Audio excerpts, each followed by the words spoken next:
The person who posted the ad is not an escort. She's not experienced. She's not even old enough to legally consent.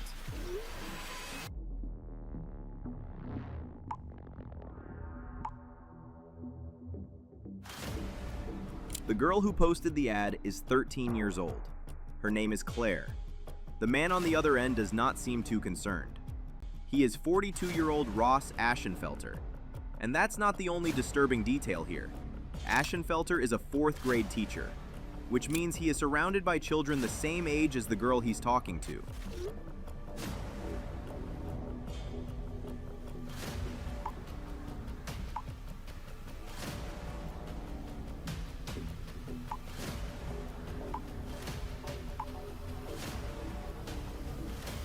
The girl seems to be backing out, but Ashenfelter stays calm, smooth-talking her. He reminds her of the money and offers more for a longer duration. The girl, feeling okay with the age, sends him a picture of herself.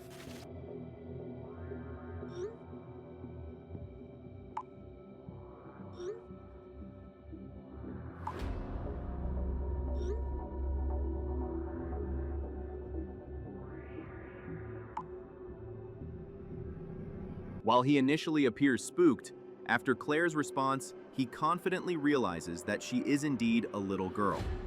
The following day, the messages turn darker.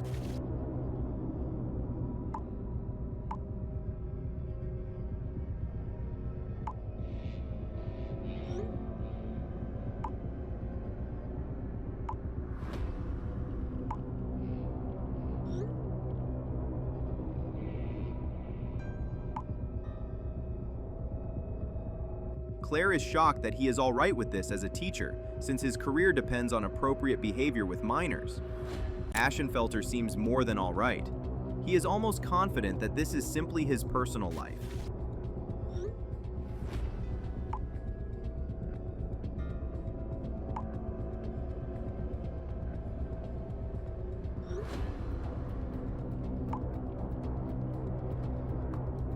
Ashenfelter assures her that he is good at keeping secrets, a tactic many predators use on little children. It is common to lure minors to be a part of something secret, something their parents aren't aware of. The blurred message contains explicit details about what he plans on doing with the 13-year-old. Little does Ashenfelter realize that the ad online was a trap. 13-year-old Claire is actually Sinclair, Detective Drew Sinclair. It's part of a large sting operation against sexual predators lurking online. The Internet Crimes Against Children, ICAC, Task Force is a nationwide program in the United States that brings together local, state, and federal law enforcement agencies to investigate and prevent online crimes involving the sexual exploitation of children. Ross Ashenfelter is part of a sting operation now. Ashenfelter sends proof that a hotel room has already been booked. The receipt leaves little room for doubt. He then discusses payment, offering $700 for the night and agreeing to cover emergency contraception. This is all the confirmation that the detectives need. Detectives with the ICAC task force have been watching, months of careful investigation. After many arrests and convictions, Ashenfelter is the latest.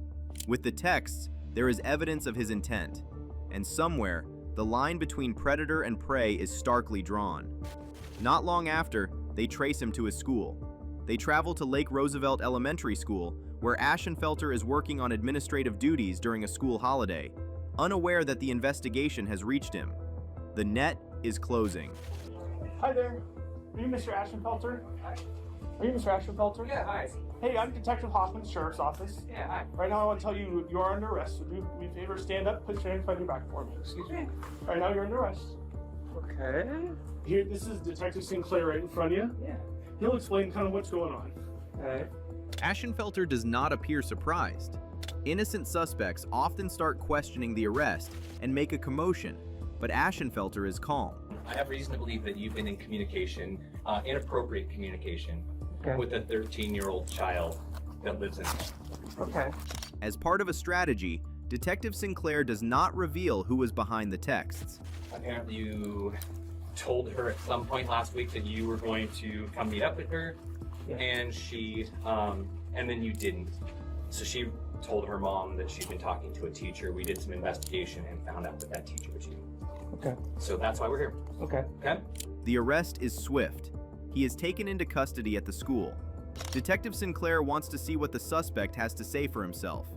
The charge is communication with a minor for immoral purposes. Ashenfelter is calm because he chose not to meet up with Claire. So far, he is confident he has done nothing wrong. Any weapons or anything on you, sir? No. No. I would like to talk to you a little bit about what's been going on, Okay. to see what your mentality was, why you did or didn't show up in Ellensburg. I'm relieved that you did not. No. But I would still like to talk to you about that because it is something that she said was an ongoing conversation for quite some time. Mhm. And we have all of those text communications between you. Okay. Okay? Okay. So far, he has not denied communicating with the 13-year-old. He is well aware of what's going on. He keeps his answers brief so that he might not incriminate himself. But I want to make sure you know that we are recording. Okay. Right now, you have the right to remain silent. Anything you say can be used against you in the court of law. Okay. You have the right this time to talk to a lawyer, have him present with you while you're being questioned. You can afford to hire a lawyer. One will be appointed to represent you before any questioning if you wish. You can decide at any time to exercise his rights, not answer your questions or make any statements. You understand the right to idea? Yes, I do.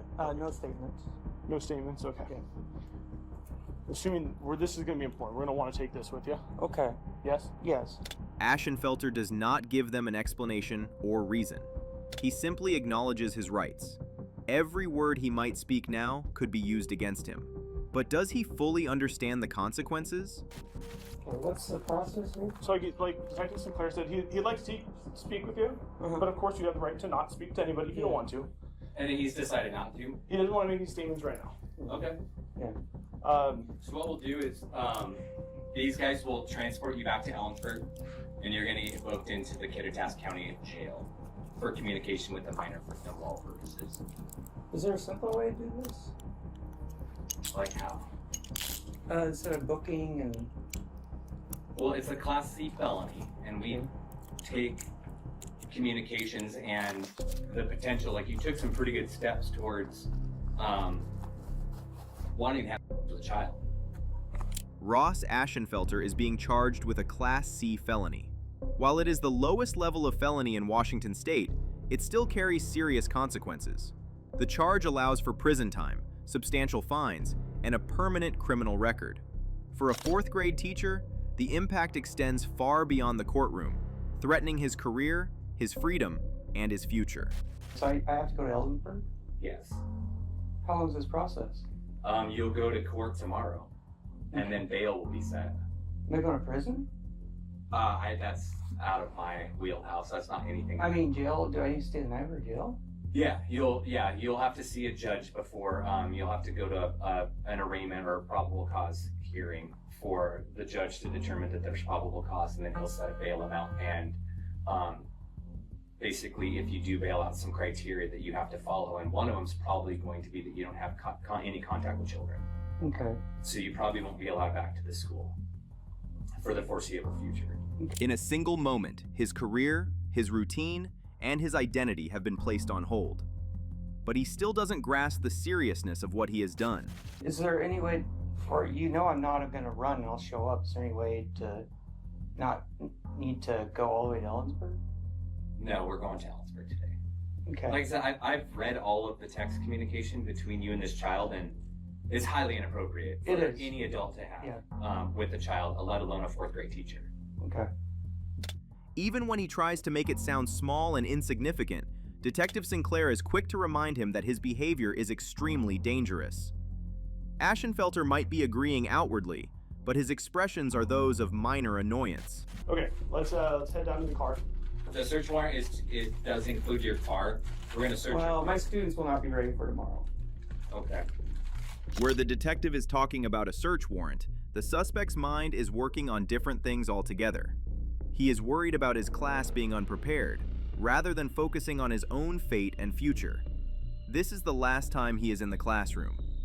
The detective's curt, "Okay," shows he doesn't care about anything other than keeping his students safe from him. Ashenfelter is, for all purposes, a predator.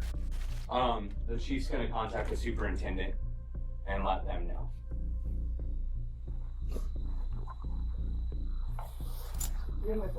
Yeah, it's in there. We're gonna serve a warrant on it. Due to the nature of his messages, the team will have no trouble obtaining warrants. His phone is taken into custody, and for further investigations, a search will be conducted of his home and car. Thinking quickly, he realizes he needs to put safeguards into place. How far away are you medically? Right there, because she's for Union Rep. I'm going to Ellensburg to be booked. Okay. You probably want Union Rep for service. Okay. little shock right now. So. His nervous laughter does not get a response. His union representative is brief and cold. Contact my brother. And what do you want me to? Write that down. I've been booked Okay. for inappropriate communications, but I have done nothing, so. Okay. Saying his charges out loud seems to be affecting Ashenfelter. He speaks slowly, possibly realizing that he will never be seen in the same light again. Ross Ashenfelter waits, uncertainty pressing down. What comes next in this unfolding ordeal? Ashenfelter posts his $100,000 bail and is released. But the case is far from over. He has pleaded not guilty in Kittitas County Superior Court. The trial is scheduled for January 14th, 2026. Cases like this are often hushed, behind familiar doors and trusted titles. If you want to stay informed on real cases as they develop, understand how investigations actually work, and see what doesn't always make the headlines, subscribe to Ministry of Crime. These stories matter, and they deserve to be examined closely.